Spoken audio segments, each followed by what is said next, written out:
জুলাইয়ের প্রকৃত নেতৃবৃন্দ, জুলাইয়ের শহীদ, জুলাইয়ের আহতদেরকে বাদ দিয়ে মাইনাস করে ভাষার খেলা এদিক ওদিক করে আপনারা যদি কোনো প্রকার জুলাইয়ের সনদ, জুলাইয়ের প্রোক্লেমেশন দিতে চান, এদেশের ছাত্র জনতা তা সম্পূর্ণভাবে প্রত্যাখ্যান করবে। ইন্টারিম গভর্নমেন্টকে আমরা বলতে চাই, আপনারা ওই শহীদের মায়ের যে আপনাদের প্রতি ভরসা, সেই ভরসাকে কোরবানি করতে দিবেন না। দেখুন, জুলাই হয়েছে, জুলাইয়ের পরবর্তীতে ইন্টারিম গভর্নমেন্ট রচিত হয়েছে, তারা কার্যক্রম পরিচালনা করছে। আগামীর বাংলাদেশ কিভাবে পরিচালিত হবে তার একটা রূপরেখা জুলাই সনদ বাস্তবায়নের জন্য ঐক্যমত্য কমিশন গঠন করা হয়েছে। ঐক্যমত্য কমিশনের ভিতরে আমরা দেখতে পেয়েছি কি, রাজনৈতিক দলগুলোকে ডেকে তাদের সাথে কথা বলে তাদের মতামতের ভিত্তিতেই আবার আমরা দেখেছি জুলাই সনদ তৈরি করা হয়েছে।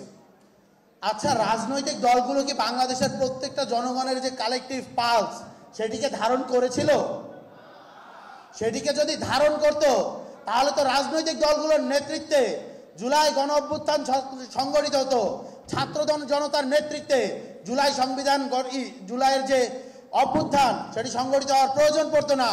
আজকে 2 আগস্ট গত বছর এই দিনে আমি রিফাত রশিদের মুখ থেকে অসহযোগ আন্দোলনের ঘোষণা গিয়েছে, সেটা তো কোনো রাজনৈতিক দলের নেতার মুখ থেকে যাওয়া উচিত ছিল, সেটা তো বিএনপি নেতার মুখ থেকে, সেটা তো জামাত নেতার মুখ থেকে, সেটা তো গণ অধিকার পরিষদ নেতার মুখ থেকে, সেটা তো ইসলামী আন্দোলনের নেতার মুখ থেকে যাওয়া উচিত ছিল।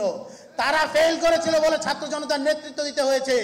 অথচ ঐক্যমত্য কমিশনে আমরা দেখতে পেয়েছি শহীদ পরিবারের প্রতিনিধিত্ব নেই, আপনারা যারা আহতরা রয়েছেন তাদের প্রতিনিধিত্ব নেই, বৈষম্য বিরোধী ছাত্র আন্দোলন যারা নেতৃত্ব রয়েছে তাদের প্রতিনিধিত্ব নেই। এর ফলে যেটা হয়েছে, রাজনৈতিক দলগুলো তাদের যে পুরনো বন্দোবস্ত সেটাই আসলে ঘুরিয়ে ফিরিয়ে জারি রাখতে চাচ্ছে।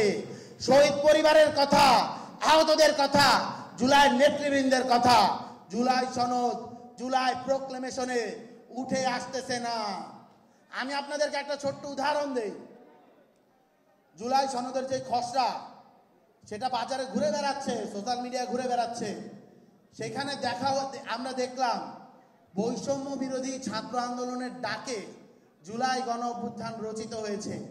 অথচ এই শব্দটা তো হওয়া উচিত ছিল বৈষম্য বিরোধী ছাত্র আন্দোলনের নেতৃত্বে, জুলাইয়ের শহীদ এবং আহতদের নেতৃত্বে জুলাই গণ অভ্যুত্থান সংগঠিত হয়েছে। এই ভাষাগুলো লেখা নাই।